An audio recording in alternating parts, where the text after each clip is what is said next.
I'll tell you a few things about what I've done here. All the sewing, by the way, is very important to me. I've sewn, actually, you know, when artists say they painted since they were 3, I painted when I was born. I had a paintbrush in my hand when I was born. And you know, you always laugh, well, every kid paints. But I have to tell you truthfully, I have actually run a sewing machine since I was 4. Not obviously at this level, but I did. My first adventure on a sewing machine was at 4. My sister had no interest in it. However, in case that glorifies that part of my development, I had not spoken a single word until I was 4. So what was going on exactly, who knows? My mother said, due to the fact that I have never shut up since, I must have been waiting till I had thing, and the plane is crashing and burning, and people are running all over the place, and she's just, oh my, you know, I don't know, I thought it was, now I did, of course, I replaced I got rid of the person who authored the book, so I have no need for his name any longer, so I put my own in. Didn't have to sign it. No, that's I finally resolved that problem. Because there's times where if you sell something, if you don't have a signature, people won't buy it. They make you sign it. And sometimes they won't even let you sign it on the back. Now, of course, I know how to take dark gray and sign it in a black area so that it's really fun. I like my name there, but I don't think there's any way I could have signed it and liked it. But I like that because it's a part of the structure of the piece. I attempt to paint them all a little different too.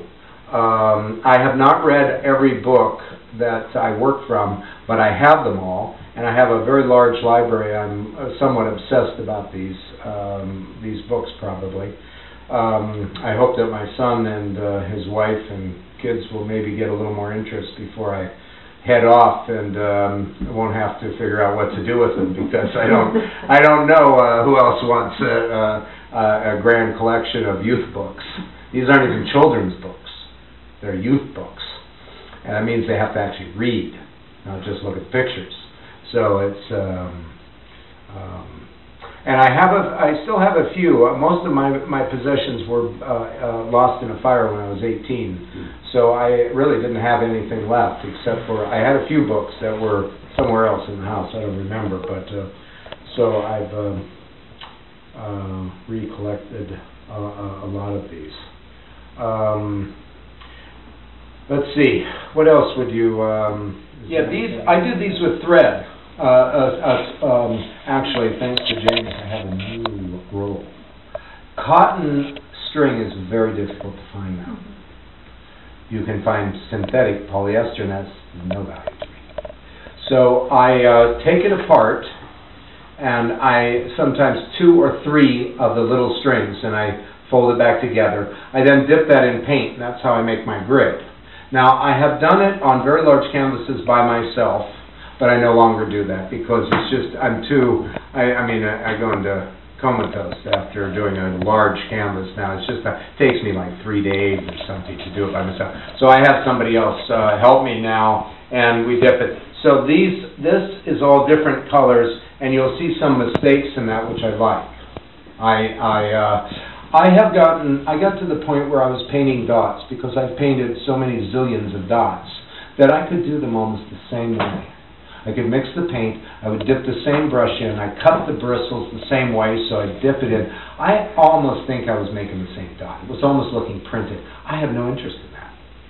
Otherwise, you'd print it. I'd be Lichtenstein. Why bother? Painting, it's painful.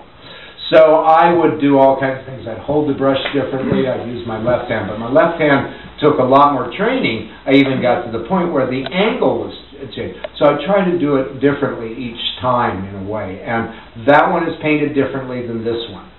Each one I have attempted to paint slightly differently. They take a lot of time, by the way. They're because there's no one, even like the green in her dress, there's probably, I don't know how many variations, but there's a lot of greens. And even when I make the decision is not seemingly important, I'm looking at that, and then I put that dot in, and sometimes it's a long time putting that, and then I look at it, and I change the color a little hair, and and you'll never see it, but I do it, and I like painting. I like this act, and I wish sometimes that I could hire somebody to do it with me, so that I could actually produce a few more, but I can't. It's not possible, and I enjoy putting it on.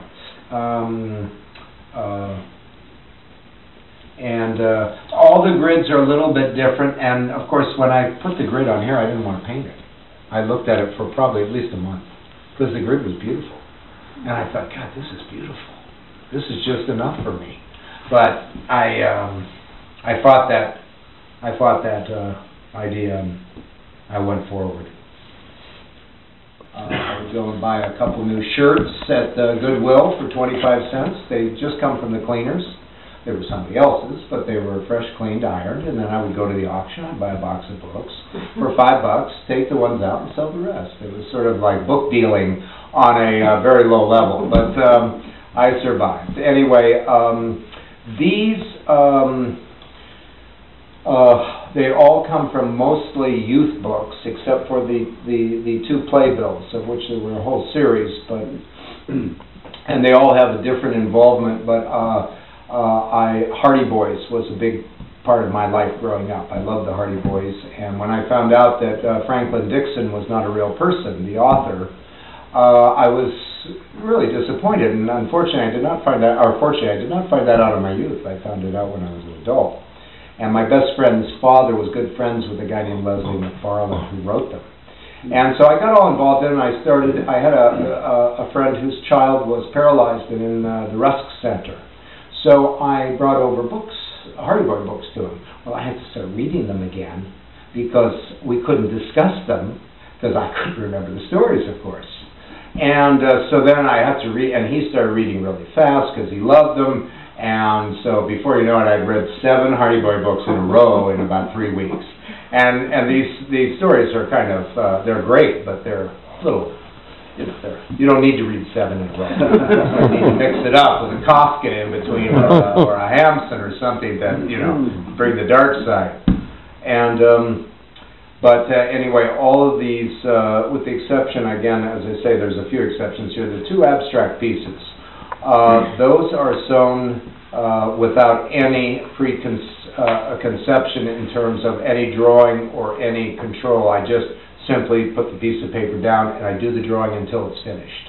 I do not ever go back to it. It's a one-sitting experience. Now these over here are certainly not, because there's so much more involved, and I can't do it in one sitting because there's days involved. I have done probably hundreds of those over the years. Those are the oldest. The blue one that has the little opening. And also, there's no glue, there's no nothing. I just sit down and I put it there and I start sewing. And the same with the Private Lives and Home. All of those circles are done completely freehand. Well, freehand. Obviously, I create little systems that I play with on the sewing machine and ways of doing it, but it's just going around and around. There's no drawing whatsoever on those. And I respond to the play, the story, the title, and the image after buying those. The Red Gate, which is this thumbtack piece, is called the, I got confused tonight because I said somebody, I think they're the 1180s. There's over 1,000 thumbtacks in that page. And each one of them is painted individually, and there's a thumbtack under each portion of the cut-up book jacket.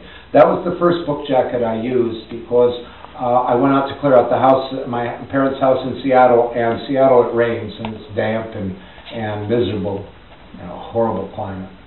And all the books were mildewed, and it was very sad. I'd throw them all away, but I kept the jackets. So here I come back to New York, I've got 80 jackets. And all these books I have to throw away. So this was the first piece, and there's a big painting that I have up at Northampton that's 5 by 7.5 feet. That's all made with dots, and it's of that image. But that was literally the first, and that is the actual book jacket. So that's done. So that means that image is complete.